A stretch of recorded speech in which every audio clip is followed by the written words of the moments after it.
देख रहे हैं छतरपुर हलचल में, हूँ मुकेश कुमार मिश्रा।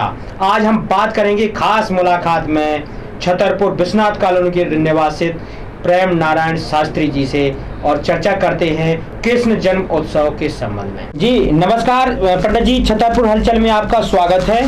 जी नमस्कार। जी पंडित जी, आपका परिचय जानना चाहेंगे? मेरा नाम पंडित प्रेम नारायण द्विवेदी है और मैं विश्वनाथ कॉलोनी में निवास करता हूँ। जी जी जी पंडित जी, जैसे कि कल त्योहार है जन्माष्टमी। कृष्ण जन्माष्टमी हिंदू धर्म में एक बहुत अच्छा त्योहार माना जाता है जी। और आपने देखा है कि अभी जो इसके पूर्व त्योहार था रक्षाबंधन जी। इस रक्षाबंधन के बारे में हम थोड़ी सी बात चर्चा करेंगे, फिर करेंगे कृष्ण जन्मोत्सव के बारे में। रक्षाबंधन में पंडित जी आपने देखा है कि अपने इस बुंदेलखंड में दो जगह मतलब आज किसी लोगों ने आज मनाई, किसी लोगों ने कल मनाई। पंडित जी इस संबंध में आप क्या कहना चाहेंगे? जो रक्षाबंधन के बारे में आपने कहा है, जी जी, ये रक्षाबंधन थी श्रावण शुक्ल पक्ष चतुर्दशी बृहस्पतिवार को 11 तारीख। जी जी 11 तारीख इसलिए उसमें चतुर्दशी थी, पूर्णमात्रा ही नहीं थी, लेकिन फिर भी मनाया क्यों? श्रवण नक्षत्र में रक्षाबंधन होती है, राखी बांधी जाती है। जी जी उसमें और कुछ नहीं कि कहें कि भद्रा है कि क्या है क्या नहीं। जैसे मकर की भद्रा है, मकर की भद्रा का वास था पाताल लोक में, वो शुभ था। पृथ्वी लोक में भद्रा का वास होता तो अशुभ होती, तो बहुत शुभ था 11 तारीख को। किसी लोगों ने जैसे 12 तारीख को भी बनाई है, तो उसमें कुछ ठीक है। बाकी उसमें घनिष्ठा नक्षत्र आ गया था जो पंचक्कर नक्षत्र होने जा रहा था, लेकिन घनिष्ठा की आदेश घनिष्ठा से होता है, लेकिन उसमें घनिष्ठा का पंचक्कर नक्षत्र होता है। जी आप पंडित जी, हम बात करना चाहेंगे कृष्ण जन्मोत्सव की। अब कृष्ण जन्मोत्सव में मैंने देखा है कि कुछ लोग आज मना रहे हैं, कुछ लोग कल मनाएंगे, कुछ लोग परसों। ये क्या है सिस्टम? कुछ समझ में नहीं आ रहा पंडित जी। देखो, पहले भगवान का जन्म हुआ है भादो माह के कृष्ण पक्ष की अष्टमी थी, वो बुधवार था, रोहिणी नक्षत्र था। जी जी जी। तो कभी क्या होता है कि 2 साल में 1 महीना एक्स्ट्रा हो जाता है, मतलब जो पुरुषोत्तम का महीना बढ़ जाता है। इस कारण से तिथि घटती बढ़ती रहती है, ताकि वो 13 महीने करना पड़ते हैं, इसलिए वो घटती बढ़ती रहती है। इसीलिए जैसे जो है अभी कृष्ण पक्ष वो है जन्माष्टमी। जन्माष्टमी अपन को मनानी है 8 शुक्रवार को है अष्टमी, क्योंकि आज जो बृहस्पतिवार है इसमें भरणी नक्षत्र रात्रि में 3:15 तक है। इसके बाद अष्टमी आ गई है। अष्टमी भी पूरे दिन है और रात के 4:48 तक अष्टमी है। तो अष्टमी को ही जन्म हुआ था, इसलिए अष्टमी मान करके अपन को जो है कल जन्माष्टमी शुक्रवार को 19 तारीख को मना सकते हैं अपन।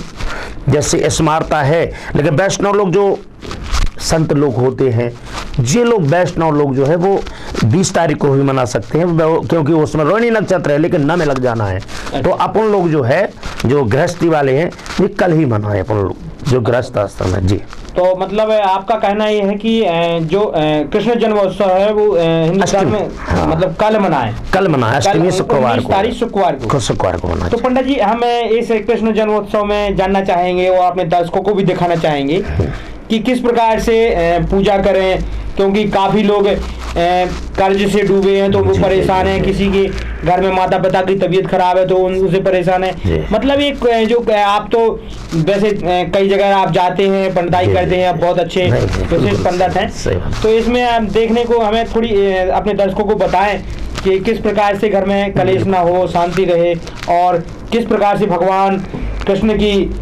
जन्मोत्सव मनाएं और किस प्रकार से पूजा का विधान है। थोड़ी देखो, भगवान कब दुख दूर करते हैं? जब अधिक पाप बढ़ जाए तो भगवान अपने आप ही प्रकट होते हैं, आते हैं, संकेत करते हैं। भगवान का जन्म हुआ था द्वापर युग में बढ़िया बहुत ज्यादा घोर, बहुत ज्यादा विकराल संकट था। सब धर्म को मानते नहीं थे, कहीं कुछ नहीं करते। राजा कंस इतना अत्याचारी था कि कुछ करने ही नहीं दे रहा था, ना भजन ना कुछ नहीं करता, वो तो अपने आप को ही भगवान समझता था। तब भगवान ने देखो देवकी के 8वें गर्भ से भगवान प्रकट हुए थे और सभी लोगों के कष्टों को दूर किया था। देखो अगासुर बकासुर कितने मतलब नाल पूतना इत्यादि सबका संहार किया और धर्म की उत्पत्ति हुई और धर्म को आगे बढ़ाया। जैसे कि कल है, कल बढ़िया दिन भर अगर सच्ची भावना से और सुख संपत्ति सब कुछ प्राप्त करना है तो भाव के साथ ही भगवान को, छोटे जो बालक हैं वो छोटे बालक समझ कर ही, ऐसा नहीं कि भगवान छोटे बालक समझ करके आज हमारे घर पर भगवान का जन्मोत्सव होना, जिस प्रकार बालक का जन्मोत्सव मनाते हैं उसी प्रकार उसे अच्छे भी मनाना चाहिए। दिन भर फलाहार करें ना करें, बढ़िया उपास रहें, शाम की टाइम भगवान का एक घी का दीपक जलाएं, एक मटकी लाएं, मटकी को ला करके बीच में से उसको फोड़ दें और उसमें थोड़ा सा गोबर लगा करके गौ का और उसमें दूबा लगा करके और पंचामृत यानी दूध दही शहद शक्कर घी से बढ़िया पंचामृत बनाएं। उसमें भगवान जी को एक धागा लपेट करके ककड़ी को उसमें काट करके उसमें डुबोएं और बढ़िया बोलें दुहाई बाबा नंद की जय कन्हैया लाल की बोलें और सच्चे भाव के साथ पूजा करें तो भगवान निश्चित ही सारे कष्टों को दूर करेंगे। इसमें कोई बुरा भाव नहीं है, भगवान सबकी इच्छाओं को पूर्ण करते हैं। बहुत बढ़िया, आपने बहुत अच्छा बताया।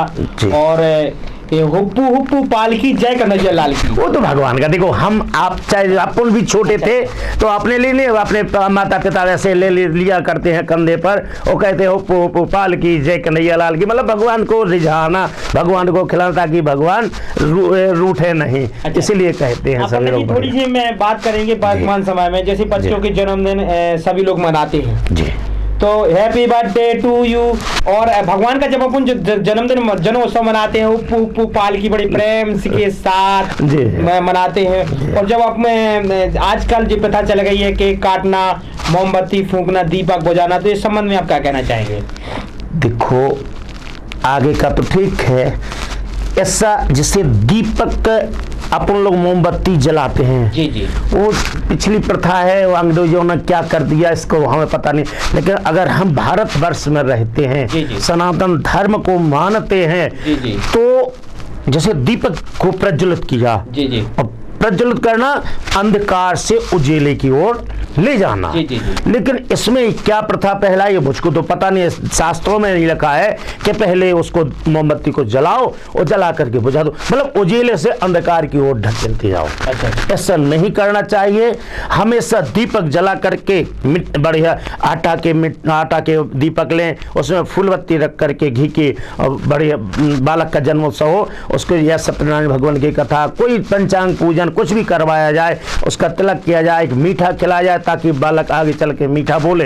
तो फिर वो आरती उतार, जैसे लड़का 10 साल का है तो 11 दीपक जलाएं और जला करके उसी लड़के की आरती। क्या है, महिलाएं क्या किया करती हैं माताएं कि दीपक से आरती उतारते हैं। आरती उतारने का मतलब ये नहीं कि हम इनकी आरती उतार दें, उसमें इसके संकट, इसको नजर गुजर न लगे, इसके पास इसके जीवन में कभी संकट ना आवे, इसको दूर करने के लिए आरती जलाते हैं। तो आरती जलानी चाहिए, उनकी आरती करनी चाहिए और सभी लोग बढ़िया मीठा खिलाना चाहिए और ये कहें कि इसका जीवन दीर्घ आयुष हो और धन धान इत्यादि से परिपूर्ण रहे, किसी प्रकार का कष्ट प्राप्त न हो, इस प्रकार से मनाना चाहिए। ऐसा नहीं कि हैप्पी बर्थडे टू यू कर दिया, ऊपर से उड़ा दिया, कहीं ये लगाए कहीं वो लगाए, कहीं किसी के वो लगता है सफेद सफेद लगता है, कहीं आज थोड़ी सी अग्नि हो जाए पूरे बाहर जल जाते हैं, कहीं कुछ होता, इसमें कुछ नहीं होता। हाँ, कई दुर्घटनाएं हो गई हैं। इसलिए बढ़िया भाव के साथ जिस प्रकार हम भगवान का जन्म करते ना और भगवान की पूजा करते हैं, उसी प्रकार बालक का भी जन्म करें और जन्मोत्सव मनाए, दीपक जला करके उसको बुझाएं नहीं। अंधकार से उजेले की ओर ले जाना है, उजेले से अंधकार की ओर नहीं ले जाना है अपन को। जी बहुत बढ़िया। और जैसे कि ये कौन सा मास चल रहा है वैसे? जी देखो, आषाढ़ महीने के एकादशी से चातुर्मास कहलाता है। इसमें मात्र एक बार भोजन करें, या और किसी प्रकार मतलब कोई लोग तो 1.25 किलो का जो दान होता है वो दान करते हैं, कई फल का दान, कोई किसी प्रकार मतलब दान करते रहते हैं, सब्जी का दान, नाना प्रकार सब ये सवा सेरा कहलाता है, ये दान किया जाता है। उसी में चातुर्मास का व्रत किया जाता है। कार्तिक की एकादशी मतलब देव उठनी एकादशी गैस कहलाती है, वहां तक ये चातुर्मास का व्रत होता है। इस व्रत को जरूर करना चाहिए। अब जैसे पंडित जी आगे त्योहार कृष्ण जन्मोत्सव के बाद कौन सा त्योहार आने वाला है, थोड़ी संबंध में भी? जन्मोत्सव के बाद इसके बाद आना है हरिताल का व्रत, तीजा। जी जी, ये तीजा पड़ रही है। हरिताल का व्रत भादो शुक्ल पक्ष की तीज मंगलवार, तारीख है 30। अच्छा, 30 तारीख, 30/8 को हरिताल का व्रत तीजा है। जी जी। इसके बाद फिर गणेश जी हैं, जी जी, व्रत गणेश हैं, जी जी, जो 31 तारीख को हैं। जी जी। फिर इसके बाद महिलाएं व्रत रखती हैं ऋषि पंचमी का। ऋषि पंचमी का व्रत होता है जैसे कोई रजस्वला लेडीज हैं, जी जी, वो भूल बस एकाएक जैसे किचन में हो, जी जी, भोजन बना रहे हो, उस वहां पर हो और रजस्वला हो जाए तो उसका बहुत बड़ा पाप होता है। रजस्वला स्त्री को 4-7 दिन तक नहीं, वैसे 4 दिन तो त्याग ही देना चाहिए, बिल्कुल नहीं देखना चाहिए, लेकिन 7वें दिन स्नान करके शुद्ध होती है, तभी पितरों या भगवान का पूजन करने योग्य होती है। तो एक ब्राह्मणी से ऐसा हो गया था कि भोजन बनाते हुए उसके मतलब रजस्वला हो गई थी, फिर उसको बहुत बड़ा पाप हुआ था कि उसका पाप ब्राह्मण को भोगना पड़ा था। वो बैल हुआ था और ब्राह्मणी जो है कुतिया हुई थी। अच्छा। तो उसकी उसी के बैल और कुतिया उसी के पुत्र के, अब जो उसका पुत्र था उसी के घर में पाले हुई थी। तो इतना कष्ट उठाया था कि ब्राह्मण बालक ने अपने माता पिता के लिए, पितरों के उद्धार के लिए, कि हमारे माता पिता स्वर्गलोक को प्राप्त हो, तो एक श्राद्ध रखा था। तो वहां पर क्या हुआ था कि एक सांप आया, उसने जहर उगल दिया। अब जहर उगल दिया तो जो ब्राह्मणी कुतिया थी, जो रजस्वला हो गई थी, जिस कारण से वो कुतिया हुई थी, उसने वो खीर को झूठा कर दिया कि ऐसा ना हो कि हमारा बालक ब्राह्मणों को खिलाएगा तो ब्राह्मण बालक मर जाएंगे तो और बड़ा पाप लगेगा। इसे जानबूझ के झूठा कर दिया। उसकी बहू ने मारा था। फिर अब रात्रि में जब बैल आया तब कहा था बैल ने, बोले तुम्हारे के पाप के संसर्ग से आज हमारे बेटे ने दिन भर जोता है, एक मुट्ठी घास नहीं डाली है, मात्र तुम्हारे रजस्वला धर्म के कारण कष्ट उठाना पड़ा था, वो आज तुमको देखो कितना मारा है। ये बालक, ब्राह्मण बालक सुन रहा था। तो ऋषियों के पास गया, उसने अपनी स्त्री, उन्होंने कहा तुम अपनी स्त्री से कहो ऋषि पंचमी का व्रत करो, इससे सारे पाप दूर हो जाएंगे। तो ये जो ऋषि पंचमी का व्रत होता है, जो 1 तारीख को है, वो मात्र स्त्रियों के लिए होता है, उद्धार के लिए होता है, उसको कोई पाप नहीं लगता है। जी। इसके बाद इसमें भी एक तिथि घट गई है। जैसे छठे शुक्रवार लिखा है 11:16 तक है छठे। इसके बाद संतान सप्तमी आ गई है। तो 2 तारीख को संतान सप्तमी और सूर्य षष्ठी और चंपा षष्ठी है, ये भी है। और अगर संतान सप्तमी शनिवार को ही मनाते हैं तो 9 बजे इनके पहले इनको पूजा कर लेनी चाहिए, तो वो उसमें हो जाएगी। इसके बाद तो अष्टमी लग गई, राधा अष्टमी।